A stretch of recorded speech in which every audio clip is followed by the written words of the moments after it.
What up, what up, what up? Welcome back, ladies and gentlemen. Welcome back to another edition of the Boxing Voice Radio. And we are joined with Jamaine Ortiz, Ringwalk, Danny, and myself, Nestor Gibbs.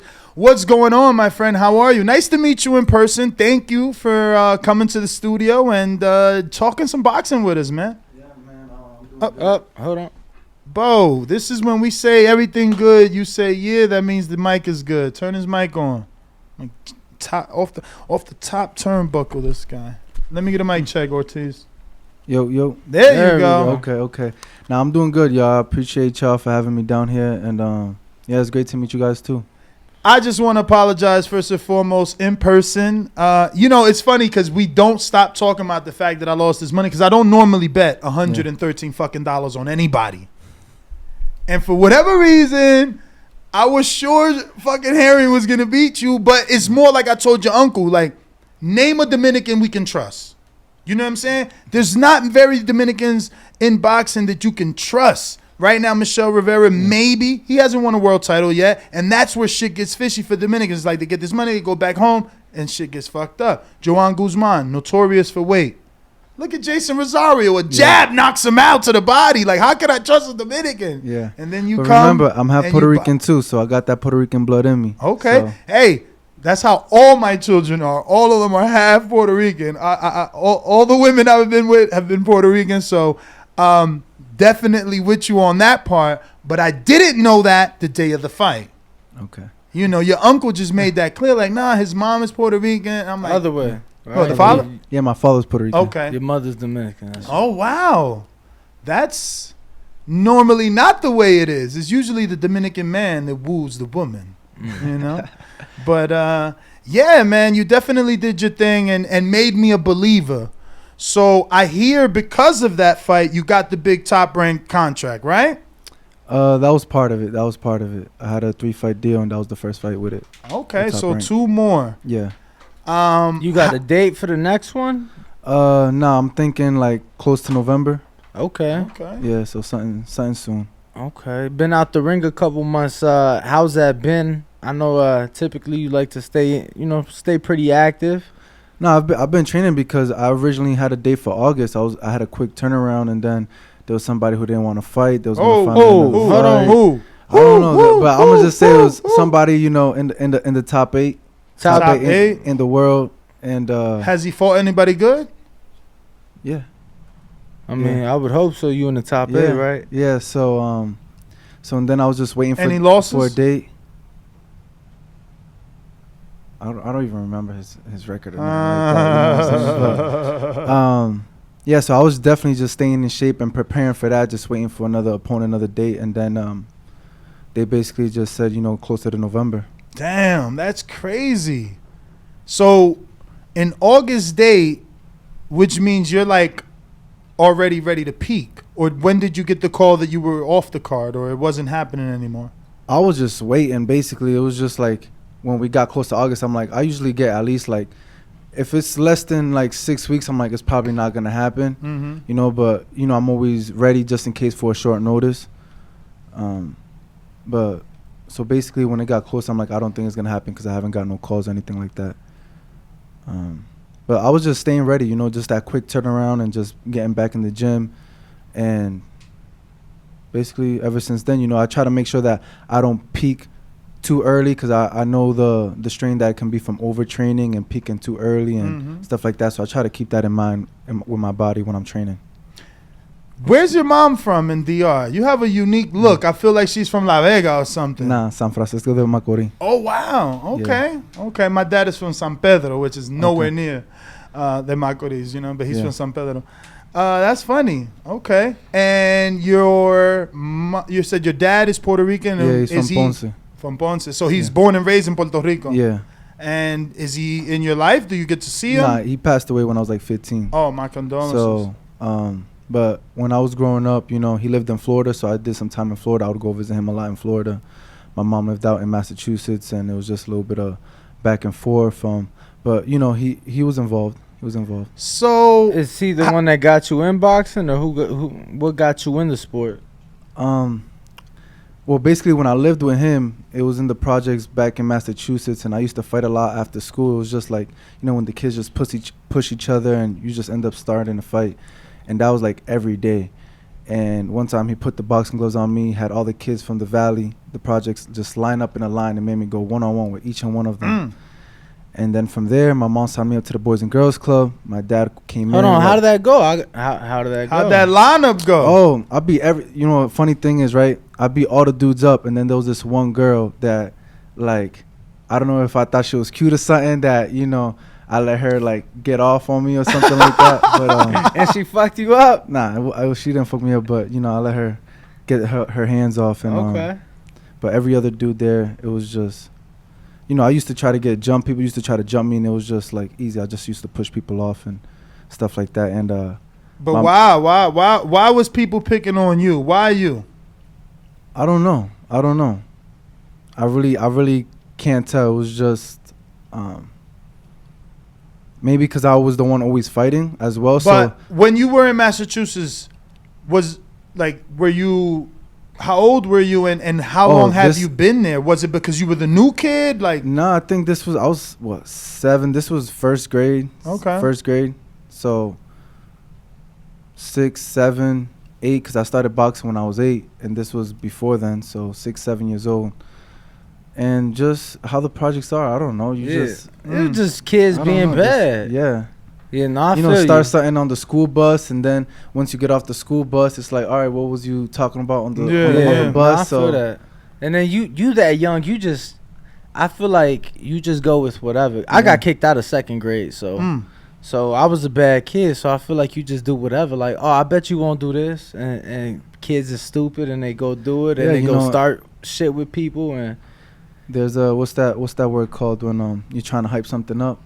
Instigate. Yeah, there's people instigating something all the time. That's usually how it starts. All the time. Instigation. And I'm still trying to figure out who this top 8 fighter is that wouldn't fight you. I'm looking. At 135? Yeah, I'm seeing some top ranked names. Like Richard Comey is there. I'm seeing Nakatani is there. Damn, he ain't no facial reaction. I was expecting a facial reaction to one of them. Fuck. No, it's hard to read me, but But you got something cooking though. Yeah, I got something cooking in November. Something coming in November. No, not a lot of details. They just said. So you highly ranked in the WBC. Yeah. Is that the highest one? I believe so. Yeah, because that's where I got like 3 belts in. Number 9. And then obviously you in the BO as well. Is there a specific route you're gonna pursue? I mean, when it comes to the organizations? Yeah. Regardless, all roads lead to Devin as of right now, right? Yes, sir. So how does that make you feel now that Devin's with Top Rank? Obviously, a very successful and clear victory over George. How does that make you feel knowing that all the belts are on, how they say, your side of the street? I think it's good. The fact that just one person got all the belts. We don't gotta say who got the champion, which way, pick and choose, and like he's the champion. All right, we're gonna go in that direction. And the fact that he has them all, doesn't matter what organization, what's your mandatory, it's all gonna lead down to him. And I think it's a great opportunity. I've been wanting to fight Devin Haney for a while, and now I just been able to put myself in that position to actually make it. Wow, possible. Why you been wanting to fight him for a while? I don't know. I just feel like our styles, my style and his style, it would just be a good mixture. It'll be a good fight. Y'all ever sparred? Nah. Never seen him in amateurs? No.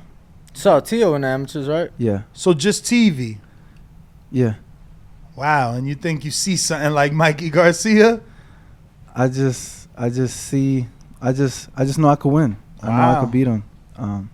And the rumor that we're trying to debunk and see, whether it's a lie, is that he's never bled in sparring. Have you ever bled? Yeah.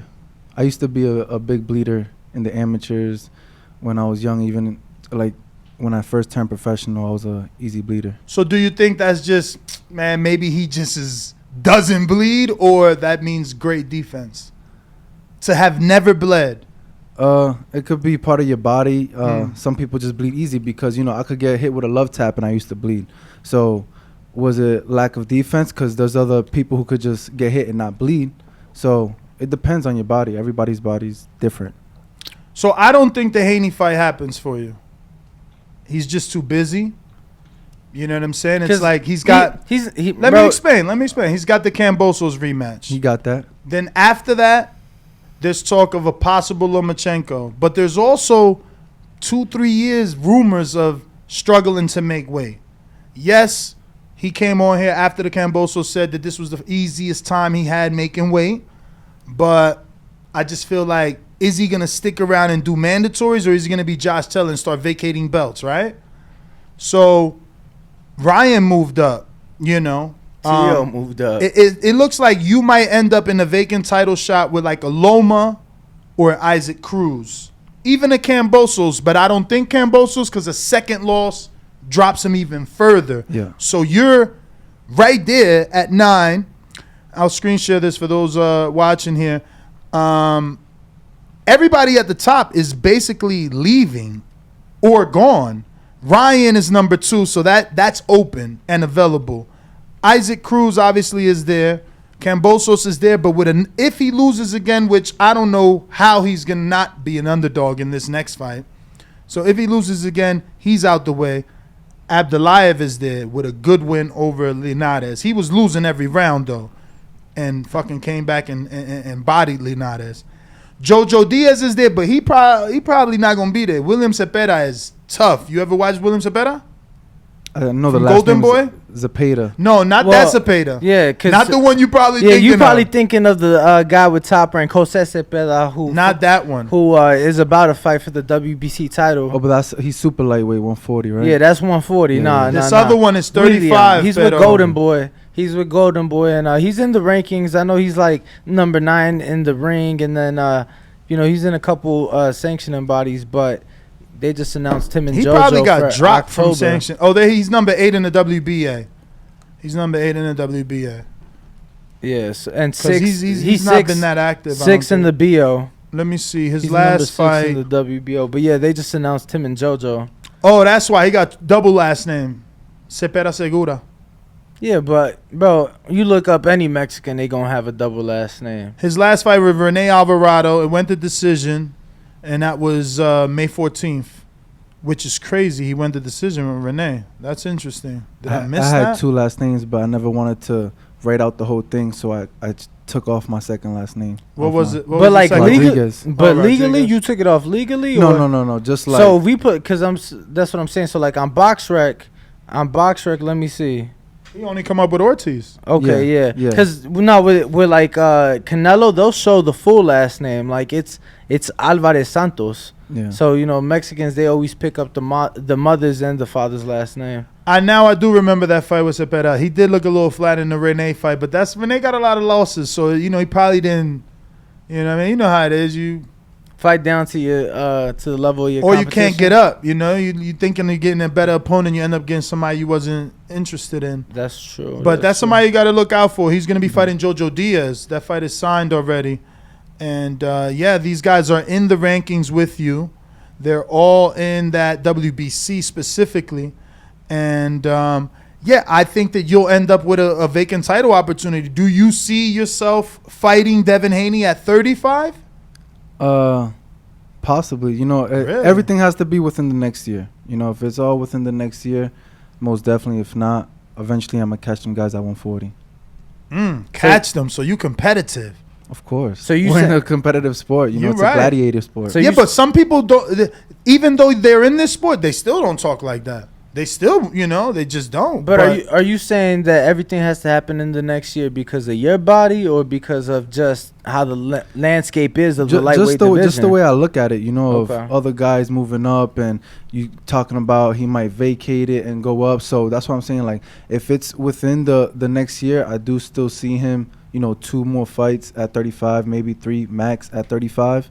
And if that happens within the next year, then I'll be there. 3? I don't think he could do 3. And if he do 3, think about it. If he do 3, Kambosos, And then 2 more. That's it. Lomachenko, Jamaine Ortiz, him and his dad gonna be like, man, see me at 140. Why I'ma struggle to fight a mandatory? See me at 140. we'll find it. I'm I'll already see you at undisputed. I'm already undisputed. How I'm ducking you? I'm already Meet me see over me up here, there. bro. Because Samson Lewickovic got 3 years saying that Haney can't make 135. I don't know. Haney, when he fought Linares, he came up to me personally in Las Vegas like, I made the weight, Ness.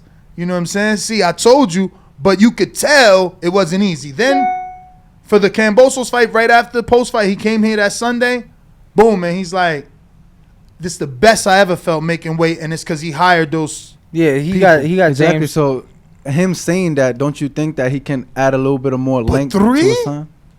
He got 1 already. Bro, he been at that weight all his career. We'll find out. He got what? I just 29 fights? 28? I just think, at the end of the day, it's a business. So it's like, that the Lomachenko fight gonna make money. So it's like, yeah, cool. I could definitely defend against Lomachenko, get paid millions and millions for it. I like it though. Nobody don't call Haney out. I like your energy.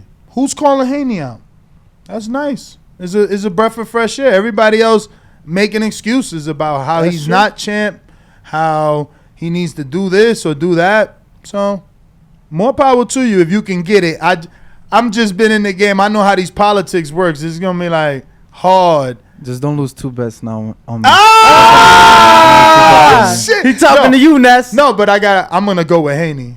Okay. I'm gonna go with Haney. Listen, you would have to make me a believer. I've been following that kid since he was 12.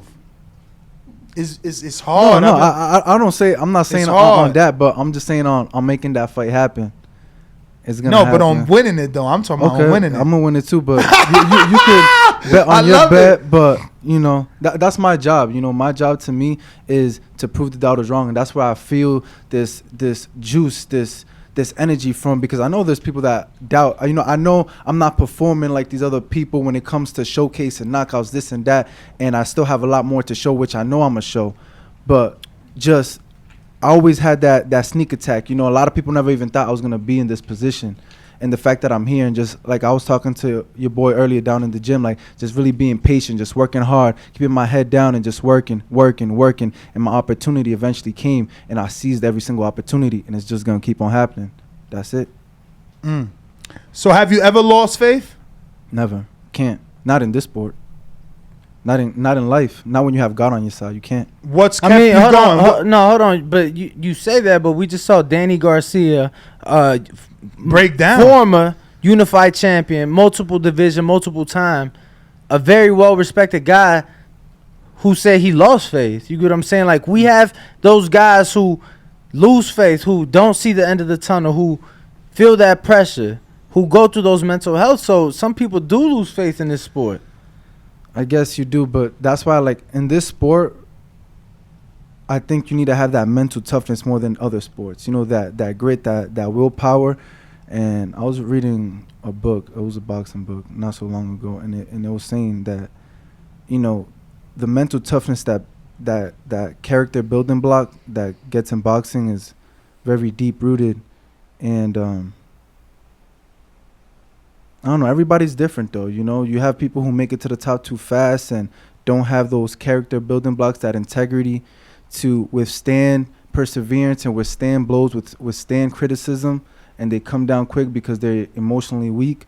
And then you have those who are emotionally strong, mentally strong, have strong willpower, and those are a lot of characteristics that you have to have combined to really be out on top for a long period of time. Nah, listen, and you're hungry. Danny, it's different. You have experience with Danny's experience, but you haven't experienced that second half of his life and his career.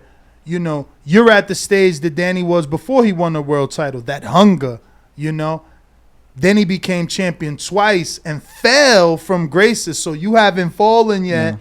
God forbid you do. Obviously, you don't believe you will. But we have to see, can you deal with that? That is a different type of adversity. But I love everything that you're saying, man. This is very good. Usually you got to coach guys in these interviews and like, nah, you're supposed to say you're the man, or you're supposed to say you'll beat Haney, not that it'll be a good fight. So you're saying all the right things, man, and I'm glad you are getting an opportunity.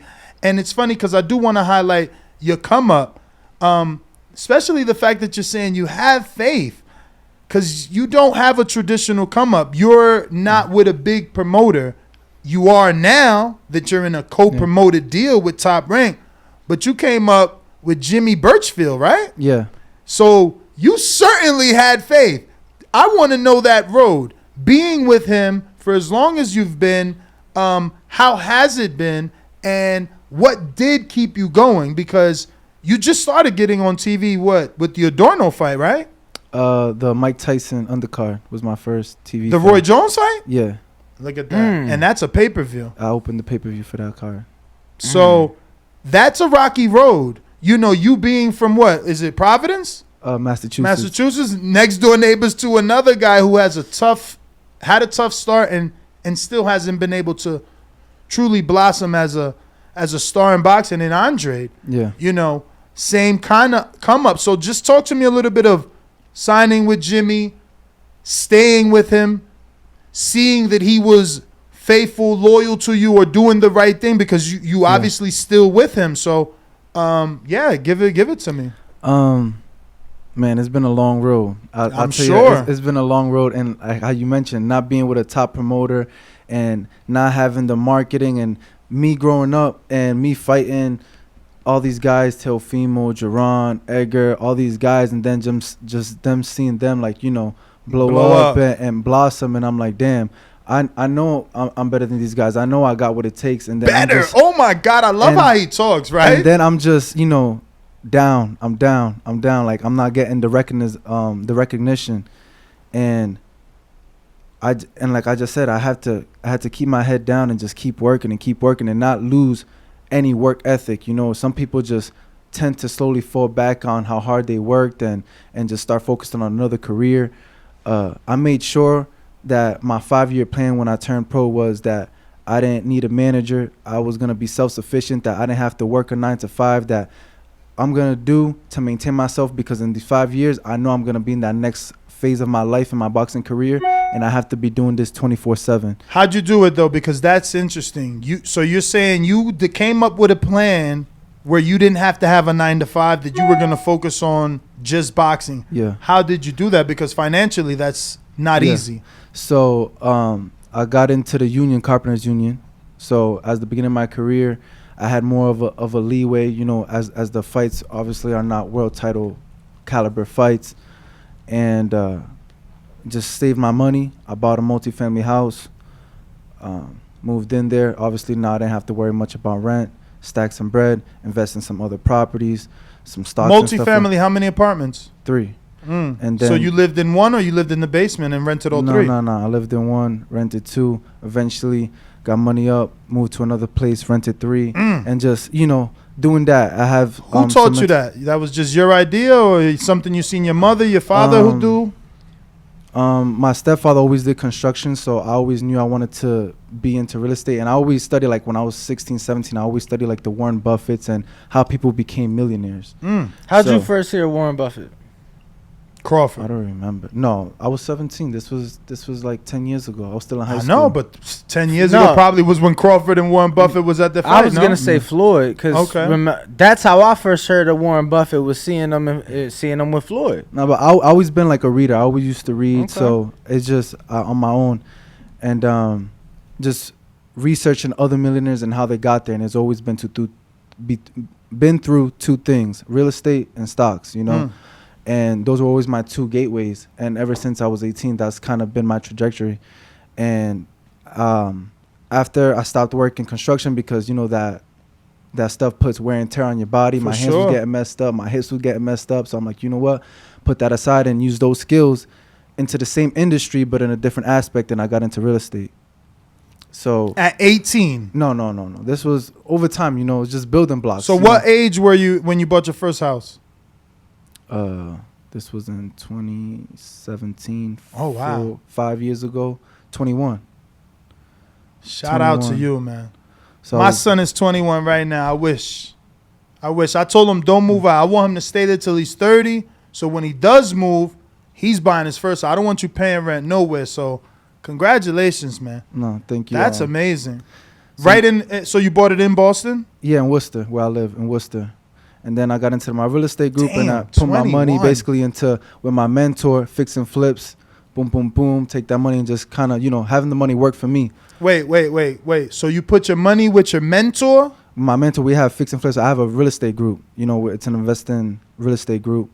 And I was as a real estate agent buying and selling, helping people buy and sell homes. So you also got your real estate license? Yeah. You went to that course? Yeah, I did you that. You passed it? So once I let go of the carpentry, because I'm like, that's wear and tear, I'm going to be more flexible with my time, where this is on my time, you know, my real estate, and then more on the investing side, and then just having my money work for me, because that's what it's always been about. So you have your real estate agent's license? Yeah. Have you sold the house? Yeah. Oh, you're a fucking How many houses? G. How many houses have you purchased and sold? No. Forget purchase. Sold as an agent first. Then answer the other half. So far. Like 3. Okay. That's three, So how long ago did you get it? Shoot. Last year. Okay. 2021, That's 2020. Okay. That's not bad. 1 a year. Yeah. But like I said, my main thing is really more on the fix and flip side, the investment side. I just wanted to go that route to, you know, get the knowledge on how the process goes of buying and selling, and then I have a team. No, it's better to be your own agent too. You don't lose that sales percent either way. And the access to other homes when I want to. Yeah, you got access to the MLS now, you know, bro. so. Believe me, I'm shocked that at 21 you like that. That's fucking amazing. My uncle tried to do that for me. Let me tell you, I'm sitting here embarrassed because my uncle, at that age, paid for the course. I went to the school and I dropped out. I didn't get my real estate agent license. So, congratulations, man. That's amazing. So now, how many homes do you have? I got 1, 2. I just got 2, but the rest are like investment properties where they're not totally mine. They're part of the group. Where how many people in the group? 4. Oh, nice. And then I got a Airbnb out with my boy in Dubai. So in Dubai? Yeah. Nah, Jamaine, get the fuck just out everywhere, here. You know, just everywhere, you know, global with it. Got a property in DR, in Punta Cana, so it's just really be everywhere with it. Punta Cana. I love it. So is it a condo in DR or is it a house? No, like an apartment condo. Nice. So you go to DR a lot or no? Not really. Not really. Just an investment. Yeah. Nothing in PR to. Not yet. Have you ever gone to Puerto Rico? Yeah, I was there last month. I was at the WBO. They had like a little party thing. Okay. No, the convention is in October, but they had like a little other champions. Ivan Calderon was there. Okay. Was that when Cotto was announcing whatever he was doing, or no? No. I don't know.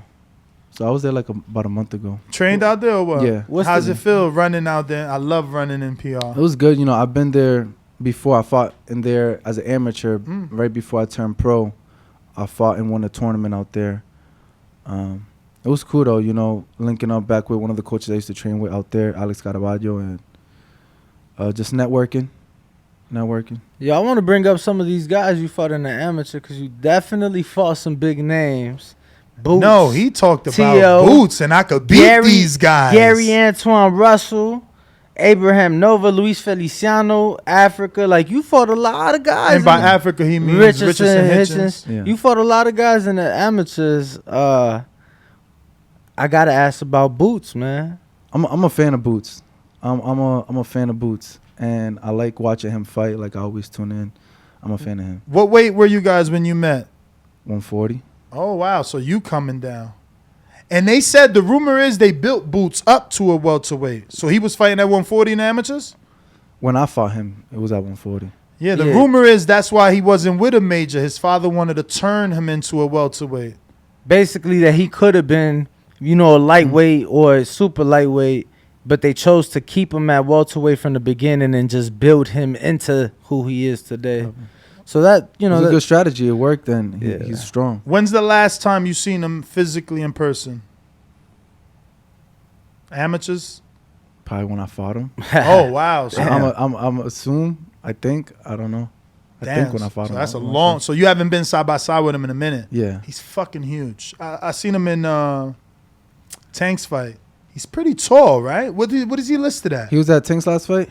The one in Atlanta. Oh, no, I wasn't there. Let me see. Jerron Ennis is listed at 5'10". How tall are you, Jim? That looks taller, too. I'm 6'5". That's 5'10". His 5'10" looks taller, let me tell you. You think he taller than me? Fuck yeah. But I don't know. You different now. Because you lost the weight. You standing taller. I don't know. I would have to see you. I would have to Nah, I'm see saying him. because I'm 5'10", so I'm just seeing is box rec on point. You get what I'm saying? I don't know, man. I don't know. He looks 5'10" to you? I've been 5'10". I've been 5'10". Yo, I wish we had a camera over here. It's funny watching his eyes look up and down, size you up.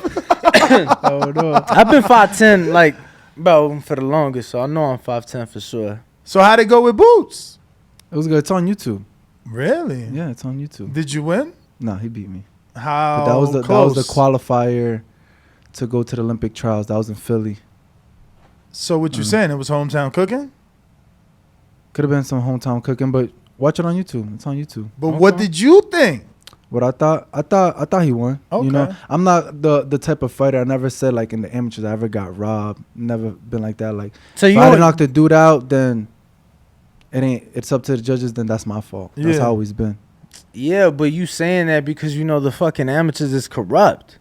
Listen to what the fuck you just said. Like, you don't feel like that in the pros, that if I don't knock them out, it's my fault? No, yeah. There'd be some fucked up shit in boxing. Exactly. There'd be You some had fucked that up shit in mentality boxing. going into it because you know the amateurs is fucked up. There'd be some fucked up shit in the pros. And that's why, in reality, when I fought Ordorno, I fought that way because I was like, I'm coming in as the B-side. I'm going to another promoter. I didn't have no deal with Top Rank at the time. I'm like, I see what they be doing. Like, it was like 3 weeks back to back that I seen like some crazy robberies. I'm like, that shit ain't happening to me. Did you expect him to miss weight because of his history? No, guess not. Guess I'm not. I don't really worry too much about the other fighter. You know, I gotta worry about myself. I gotta For take real. care of myself. So So being in Boston, who you sparring over there? sometimes like the only big names, like sometimes I get worked with Rashidi Ellis. Okay, That's really good work. that's really good work. Really good work. I heard you was found- working out alongside Andre, and he didn't know you. Is No, that true? I don't think we ever worked alongside each other. He ain't. What's Make up with the 20,000? He ain't make no bet Oh, against you. We Yeah. was at a fight Okay. at Twin River. I was like, we was talking, and Okay. he told me we was talking. But you saying training alongside each other? We've never So trained so alongside no, each other. I think he might have misunderstood. Just Yeah. tell us the story about the 20,000 with Boo Boo. Yeah. Because at least I only lost 100. Yeah, nah, he didn't lose. He won. Don't get it twisted. He won. Oh, he put money won. on me. Crazy. What? Yeah. Oh, so I heard the story all Yeah, wrong. you heard it all fucked up. Oh wow, he won 20 on the fucking herring fight. Yeah. Shit. But you didn't know going into the fight he had bet. He's Nah. telling you like after the Yeah. fact. Okay. Yeah. What? Yeah. You had any Did of he, your did he people? break you off? Nah. That's fucked up. Nah, I mean, nah. yeah. It's true. He the one gotta have the balls to bet. Yeah, I would've And bet- to bet to win 20, man. Nah, he I had ain't some gonna lie. balls. You win me 20,000. I'm taking you to dinner at least. What was you? What was you? Wasn't a plus 400? How much was it? Jesus. I think it was like 250 around there. oh, plus wow. 250? So he went ham on you. Okay. He put that money down to win like that. Yeah, he had to put about. Shit. So he knows you. 7,000, He knows you 8,000 all your down? life. Well, you know, we're from New England. He's from Prov. I'm from Massachusetts. New England's pretty small if you look at those states, you Right. know. But he knows you. Has you said Yeah. he hasn't trained with alongside of you, so no, he but didn't see I've you. been to his gym, so I know his coaches seen me because I went there Okay. for sparring and stuff like that. So his coaches definitely seen the me. young coach. Yeah, and I'm pretty sure he's seen my fights when I was coming up in Providence and Twin Mhm. River. He's came and he's watched me when I was coming up as a pro. So he's seen Damn. me. I want to know. That's a come up. I wa- 20. I want to know what those first, what was it, 10, 12 fights of your career, because they was all at the Twin Rivers, Yeah. right? So, in your head, you not like losing any motivation. Like, fuck, man, I want to Nah, get you probably on a selling bigger that card. shit out. How No, I many? wasn't selling You shit wasn't out. selling it out. No. How many does it hold? I don't know. I Oh. don't know. How many tickets you were selling? I don't even want to get to that. What? I don't want to get to that. It's gonna mess up my future. If I say that. I don't want to get to that. Yeah, that shut up. Oh man. Damn. But I had like an urgency to get out, man. Like cause as an amateur, I never even fought in Massachusetts, really. You know, I was always going to regionals, nationals, and always traveling as an amateur. And then to turn pro and to just be stuck. You know, I really felt stuck, like I'm here at home, 40 What? minutes. from But home. you never even told us the story. What made you sign to Jimmy? Because, I mean, with that amateur background, no one was trying to sign you? I didn't really know. I didn't really know much about the pro game. To be honest, I never even wanted to turn pro. Oh. I never even wanted to turn professional. So he came and convinced you. You know, there's people around, you know, when people just come around and they start chirping in your ear and this, and that. And my whole goal was always to get a gold medal in the Olympics. So I wanted to stay amateur because that's the only prize that I seen. You know, I didn't really think about professional and world titles and stuff like that. For some reason, that just wasn't really what I was viewing. And then eventually, like I said, I wrote down my plan, and I'm like, this looks like it's going to work with my plan. You wrote down your plan. That sounds like some shit from school that a mentor comes and tells you to do. What made you write your plan down? When I was in high school, I think it was 12th grade in my psychology class, she told us to write everything we want to do, like, within our next 4 years. And I wrote everything down. This still didn't come into fruition, but I had that habit of, like, let me just write this down. Like, you know, I told my mom, I'm like, this is how I'm going to do it. And, you know, she confirmed. My mom always had the utmost confidence in me and always believed in me, and whatever I wanted to do, she was just like, yep, you got it. You know what you're doing. And funny thing is, you know, even on that in 11th or 12th grade, that notepad, a yellow notepad, I wrote everything I was going to do, from what job I was going to work, from what I was going to do, from how I was going to train, what college I was going to go to. 4 years later, I found that thing all crumpled up, wet and everything, and I did everything. I bought a house. I had stocks. I had gold. I had everything. So you even went to college? Yeah. Wow. You ain't playing. How do you find time to do all this and train? That's the thing people want to know. Eventually, you know, I just always kept myself busy. I'm always multitasking. At the beginning of my career, I was working that 7 to 3 after training, taking night classes. I was like really hustling. Like, I have a 5-year goal, so I'm gonna make it happen. Right. And that was my driven goal. Like, I knew where I had to get to, and I knew I was young. I had a baby too. Wow. So what? I was just when did you have a baby? 19. Oh, before the house. Yeah. Yeah. And even still went on to accomplish everything. That's tight, champ. Got to take my head off. So, what was it? High school love? Nah. A slip up? Slip up. But I'm blessed. And then you manned up. I'm blessed. Yeah. Did you stay with her? Nah.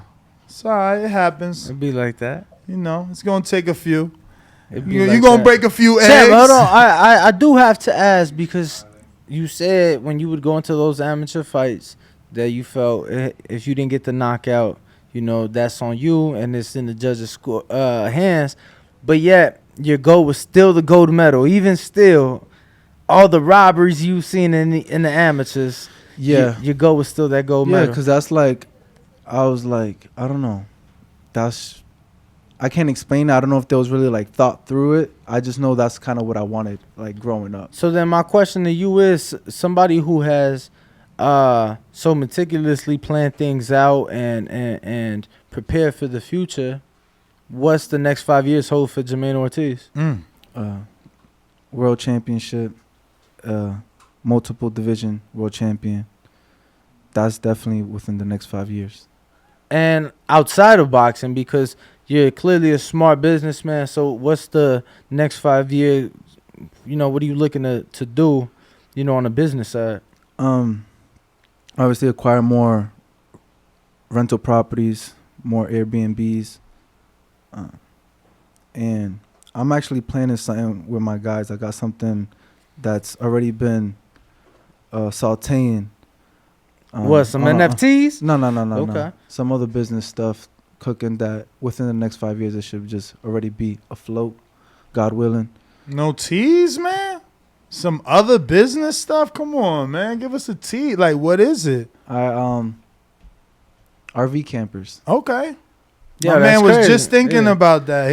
I'm actually looking. He's big into RVs and what's the other one? Mercedes one? The Sprinters. I'm actually and you know, looking into get into some Sprinters investments, some Escalades, and so I got some people who actually build them. They're building them for a hotel, the Encore in Boston. like these classic stuff. So The Encore that's out here. but it's in Boston. Mm-hmm. No, my fault. Fenway, the Red Sox is part of there. So the builders there, I got them, and Okay. we're working something out. Okay. Congrats, man.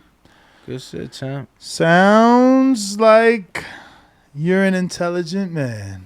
Nice. So we got some other questions here from the people. First one is from Florida. Bougie and Broward said, "What's good, champ? Thanks for pulling up on us. I don't have a question, but I do want to say I love your style and your aggression. Maybe it's maybe it's a Dominican thing. You and Michelle Rivera made me respect the Dominican style a lot more. Keep doing your thing, and I hope to see you at the top, champ. Hashtag Florida love." I appreciate that. Yo, that's another thing I didn't get to ask. So living a little bit in Florida with your dad and then going back to fucking cold-ass Boston, were you ever upset? Did you ever want to stay? No, I didn't really like Florida. What? Because as a kid, like, everything was just so far. It is. I didn't have a car, and my dad was real strict, so I couldn't go out too much, you know? And it just wasn't me. And the gym I was going to was in Kissimmee. So my dad was driving like 45 minutes, and then he didn't want to drive every single day, so he was only bringing me 3 times a week. I'm like, I can't do that. I got to be in the gym every day.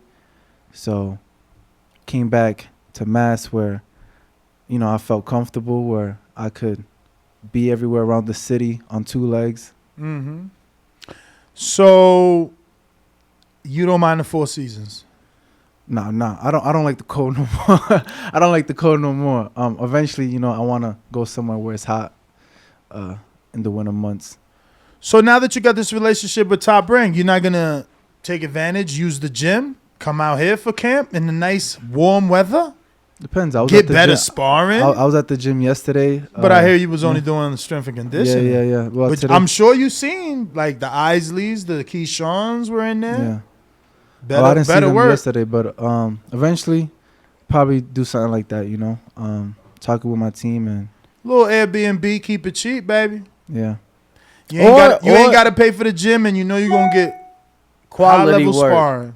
Or you could just expand, you know, into an investment property in Vegas. Yep. Thinking Use that. it for camp. I seen I got off the airport. Yo. I seen a whole bunch of houses boarded up. I'm like, Use it for camp, and then B&B it when you're not here. that's the plan. So Yeah, eventually man. we'll get there. Yeah, no, definitely. Trust me, I was just telling him, I was with a group of fighters at Top Rank yesterday, and I'm like, every time they come, you know, to Vegas for camp, they always get in Airbnbs. I'm like, at this point, get an investment property and use it when you in town, and when you not, Airbnb that shit out. You know, at least make some money off of it, or not have to waste money. But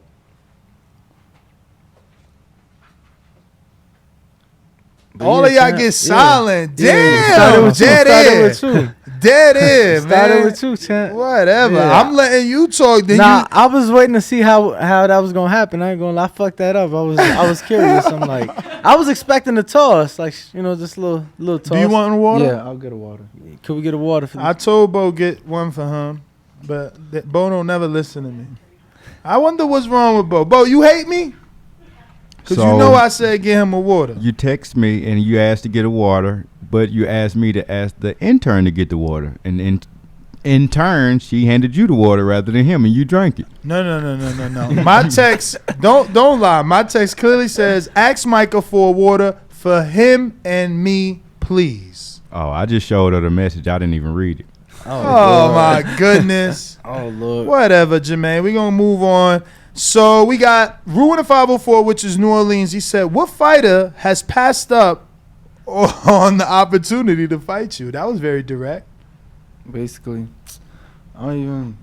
You know who. Go ahead. Wet your whistle, man. Hold on. Look, blink twice if it was Nakatani. He's smiling. Why you keep mentioning That's Nakatani? one blink. That's that was a double blink right there. Nah, let me stop. Take it how you want it. No, I'm just looking at the rankings and I'm like, what top ranked guys are there? You know what I'm saying? There's not many top ranked guys there, you know? Richard Comey. He's lose the Bella top rank. Yeah, that's why. Didn't he just lose, though, to Loma? Or did he get back a fight after that? Has he fought since the Loma fight? Comey? Oh, Nakatani. Nakatani. What's the next question? It was Nakatani. Is it? Yeah, Masaoshi Nakatani. That's the one that fought T.O. and Loma. He's with Top Rank. And Mr. Honda, right? Yeah, I'm sure he got some sort of co-promotion. But next question. I don't see anything else. He confirmed who it was, champ. He confirmed it. It's all good. That would have been a good fight. Would you have looked to make a Which one? statement? The Nakatilia Nakatilia or or Nakatani?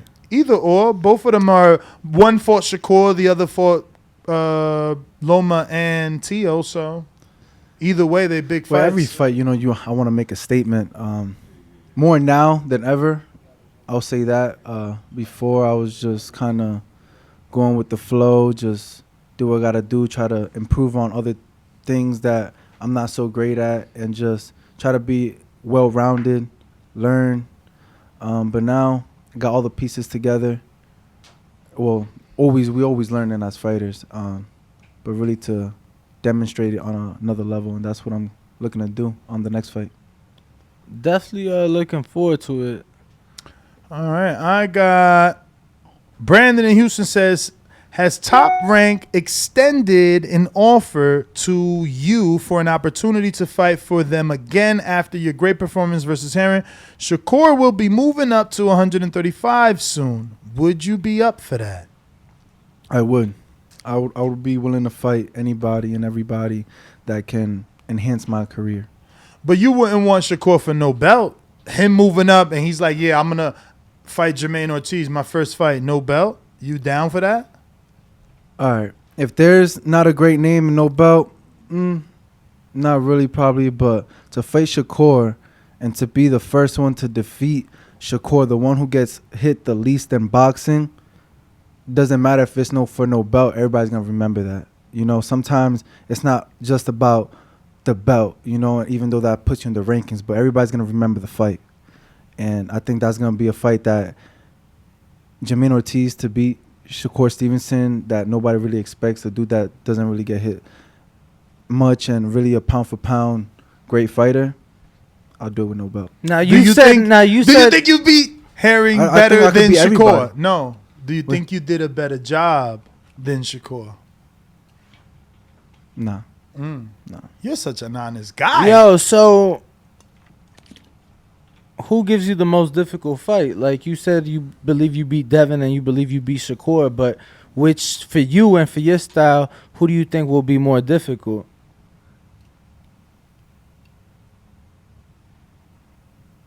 Got him thinking. Shakur is, I think, definitely going to be a little bit more difficult just because he's really more defensively, to me, sound. Nothing Devin? to do with Southpaw? No. Or the stance don't matter to me. What'd you make of his performance against Oscar Valdez? It was a great performance. Is that what you expected going into the fight? Expected from him, yes. From Oscar, I expected more. What if they offered you Oscar as his comeback fight? Like, yo. I'm here taking Even everything. though that's not for a belt? Even though it would be perceived you're his tune-up because he's coming off a loss. Or, I guess, optimistic folks could look at it like they're serving you, Valdez, since he's coming off a loss and you're coming off a big win. They could be building you up by giving you Valdez, introducing you to the Mexican public. You're saying for no belt. No belt. No belt. His next fight back. He announces, I'm coming back, and it's versus Ortiz. At 35. 35. And this position where I'm at, it's like I still have ways to go, and especially on the marketing side and for the whole boxing world and the whole global, to really know who Jamaine Ortiz is. And if I got to get that name, Oscar Valdez, a global name, for me to be that guy for no belt, I'm going to do it. All right, we got James Valdez in Huntsville, Alabama, says, you surprised a lot of the community with the win. You had a good showing and messed up the money, so my bad for betting against you. Good interview. Your hustle is also impressive. There's a lot of smoke at 135. Rivera, El Rayo, Frank Martin, future stars. Why should we bet on you? And who is the easiest fight out of all of them for you? Wow. A lot. Why you should bet on me? I guess I have to. That's my job, and I feel that pressure is like, why are you guys? Why is everybody else gonna bet on me when they don't know everything that I got, and I know I haven't showcased that yet, and that's what gives me that extra thump in the gym and in my mind and in the fight to be like, all right, I really see where it's going now, and they don't see it. I had some people in my face before the Jamaine fight. I wish you the best, but knowing that in my face they know they didn't believe in me, I'm like, okay. So that really just drives me. And hearing this, it's true. I'm not blindsided to be like, what have I really shown the people for them to be like, oh, he's the number one top pick. I know what I got. My team knows what I got. And I'm just going to prove that over and over again, where eventually it's like, man, we keep on down him, but he keeps on coming up on top. I got a question. Who do you think is currently the top Puerto Rican boxer in the world? I was actually talking about this when I was in Puerto Rico. Like, there ain't no really top Puerto Rican fighters. What you mean? Edgar Berlanga. We want to talk about Puerto Rican descent. I'm going to have to say me. What about Not Shakur? Edgar? What about Shakur? Shakur is. He said technically, but you technically Puerto Rican. You technically half Puerto Rican. Shakur is technically half Puerto Rican. Technically, yeah. Two division, currently unified. Yo, why you say technically like that? Technically, he right. There's I'm half, he's half. Gotta let the Puerto Rican people choose. Yeah. I say Edgar. The Puerto Rican people got to choose. I say it's Edgar, man. Yeah. He's full Puerto Rican. He's the one that really got the whole Puerto Rican island behind him. All the Puerto Rican people too, like the like the stars, the stars, the entertainers, the fighters. You got that. They all rock with him, bro. They all rock with him. You got that. You think? Do you think that? Just say one more. Fuck it. Do you think that? Do you think that? Nah, not that. Because I don't want to say that he's deserving, but do you think he's representing the Puerto Rican people well as a fighter? Yeah. Hell yeah. Yeah. I do. He reps Puerto Rico very to the well. fullest. Yeah, to the fullest. He fills up the arena. MSG, that's right. He got that Puerto Rican Day weekend fights. The island love him. What'd you think of him trying to Mike Tyson bite in his last fight? Yo, we be forgetting that shit happened, right? You forget it happened. You forgot it happened, Sam. Nah, I didn't forget. You didn't forget? I didn't forget that. Did he try to bite you when y'all fought in amateurs? No. Is that something you've seen in amateurs from him? No. Oh. No. What was the question? What'd you think of the bite? What I think of the bite? Yeah. Just frustration? Yeah, frustration. A lot of the critique from the people didn't think that was very professional, which it wasn't. But on the entertainment side, I don't know how people are going to look at it. So do you think Edgar's a person that can go to PR right now and sell the most tickets? I think so, yeah. More than Xander? Yeah. Okay. Yeah. Okay. Cause I think when you break it down, Edgar's selling more than Xander, man. Yeah, no, I was asking because when you break it down, I guess that's how you determine it, right? If you're talking about who the people decide, it's gonna be who the people show up for. So that's why I was asking. Hopefully they do give him a fight in Puerto Rico. I think that'll be lit. I think that'd be good to see, especially with his involvement with a lot of the top Puerto Rican stars and shit. So did you get that work with Michelle Rivera? Or that was just a photo opportunity? Oh, the photo went out? I didn't know. Nah, we just we used to talk. We talked a couple times over the phone and stuff. And quick picture when we was at the fights. Yo, what do you think about him saying that PBC told him that he'll get the Tank fight if he changes his last name to Ali, because he has the Muhammad Ali resemblance. They said that? That's what he said. He said it in an interview with Broadway Joel. He said that PBC told him they was trying to get him to change his name. I don't know about all that first shit he just said about the Tank fight, but he did say in the interview that PBC was trying to get him to change his name. Now, who PBC is, I don't know. You can add the name. Yeah. Michelle Ali Rivera. Just make it official. But what do you think of that, though? He ain't got shit to do with Muhammad Ali. No. But it's who he's created himself to be in the sense of the reincarnation of Ali. So you saying he has nothing to do with him, but he's made himself something to do with him. But he's done that because of the resemblance. Yeah.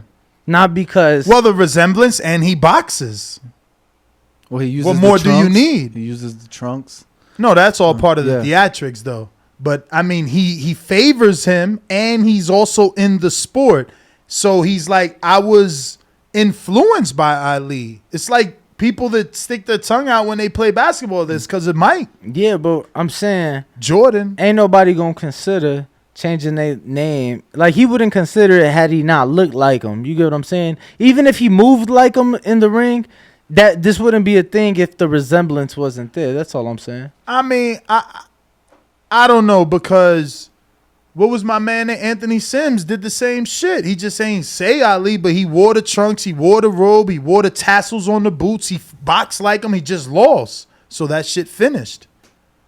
Yeah, but he wasn't considering changing his last name, or they My wasn't talking man, he about was it. completely mimicking him by fighting like him, wearing the boots, the tassels on the boots, wearing the shorts, like the fucking mannerisms. Everybody, Yo, he was doing it more than Michelle. You better look up some Anthony Sims shit. You know what I'm talking about? You never seen him? No way. Is he from Signed the the UK? Matchroom. No, No, he from was signed Indiana. to Matchroom. He You was thought signed- he was from the UK. The braids? No. That's Nico Ali was. That's the real one. Is he, what He weight said class that's you the talking about? real Anthony one. Sims, what weight class? He's super middle. Like, yeah, Super middle. Super middle. He You dark skin, right? Yeah, a little brown, like yeah, like me, a little bit like darker his than me, complexion, maybe. a little darker than Yeah, him, maybe. maybe.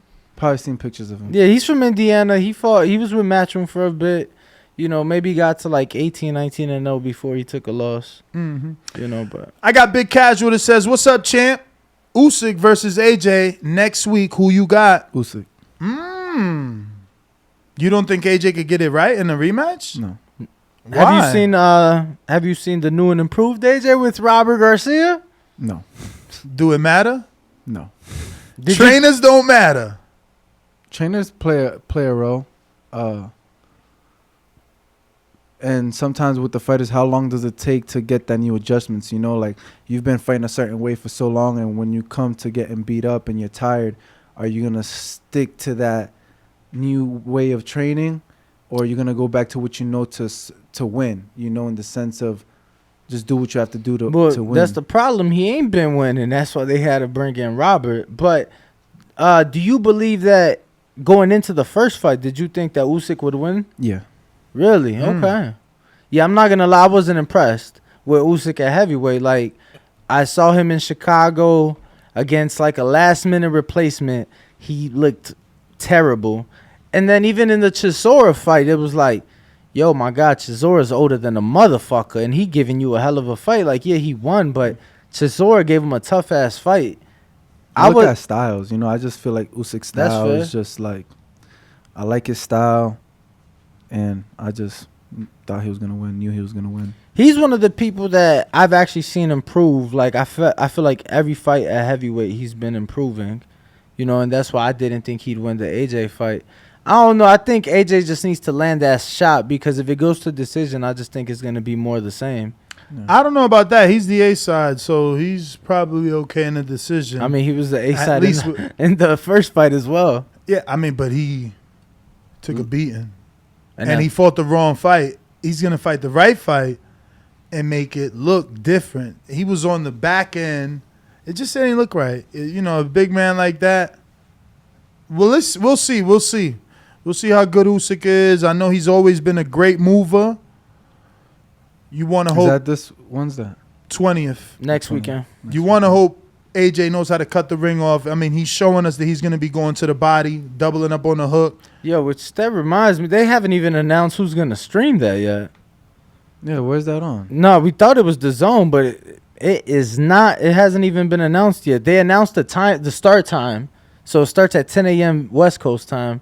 But Damn. yeah. So I don't know if that's the card or if that's the main event, but That's that's got to be the card. They ain't no main event fighting at 10 a.m. The press release. I mean, I think 10 a.m. over here. I think is 3 Saudi- hours over there. I What's think that? 1 o'clock over there? No Saudi- way. Eastern time. I But think That's too early for a but main where they event. fighting at? Saudi Arabia. Saudi. Yeah, that's 9 o'clock p.m. over there. Yeah, but that's still too early for a main event. They'll Not make main them event. Yeah, exactly. They'll make them come out at 11 so that we could get it at 3 on the East, 12 on the West, and that's still crazy early. I got Jelen Gobar. He says, "Do you think you have more of a boxer spirit with the road you took compared to people like Devin or Shakur that had their amateur pedigree led them to superstardom?" Basically asking if you think you worked harder and still work harder since you didn't immediately break out when you went pro. I think the things that take long to grow last the longest. Okay, Tiafimo. You was watching this video the other day or something? You said that? Yeah. No, for real? For real. Oh I'm going my to play God. that shit for you. Oh my god.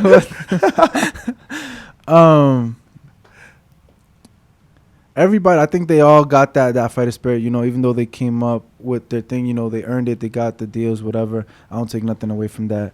There's just some guys that come up from the bottom and work differently, and sometimes only God knows what each individual needs, you know.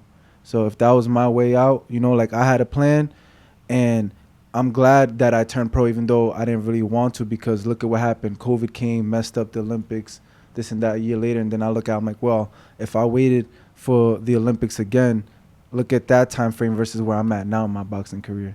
So everything happens for a reason, and I'm glad the way it turned out. And then I don't know that it slowed things down, but look at some of the guys that got the chance to go to Japan, like Keyshawn. I was just talking to Keyshawn last night, and it was like, my man probably fought the biggest 3 cards you could fight to start your career. Miami on the Canelo undercard. He had the card in Dubai on the Jamel Herring undercard, and then Dallas Cowboy Stadium, 73,000. And then I'm like, but then it was like a break, going to Japan, getting adjusted in Japan, getting adjusted to fighting amateur again. It was almost like a blessing in disguise for you, wouldn't you say? Because It was. I'm not saying it slowed Keyshawn down, but he could have had another 2 pro fights in that time frame, you know, versus a silver medal, you know. So But I think that still worked out, you know, to still say you got a silver medal. Because what? They said they took out the Olympics. I mean, boxing out the Olympics for the next, 2020. 2028. So Yeah. 2024 Paris is still good, but 2028 LA as of right now is no boxing. Yeah, so. And that's kind of fucked up because that'll be the first Olympics. I played the video this morning. I can't find it anymore. We get so many DMs. That's the freaking problem.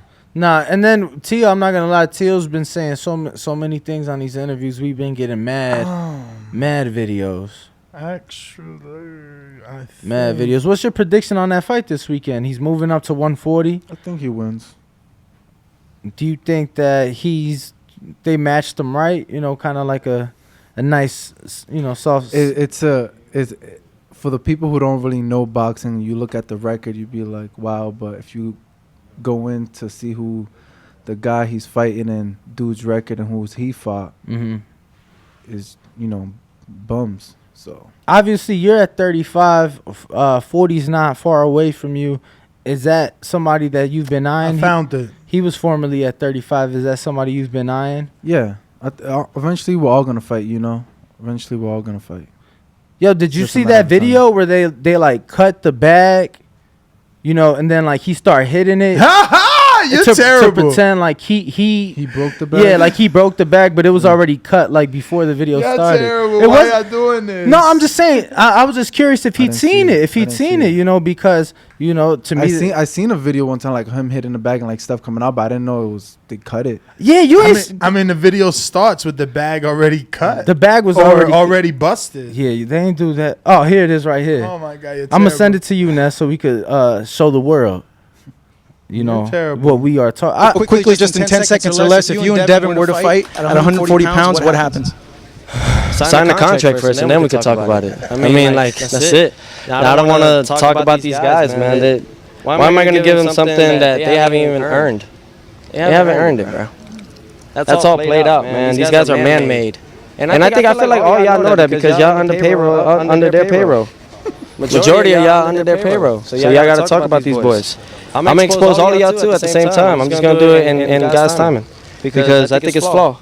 I think it's messed up. I think it's just wrong how people got to pay to make themselves there.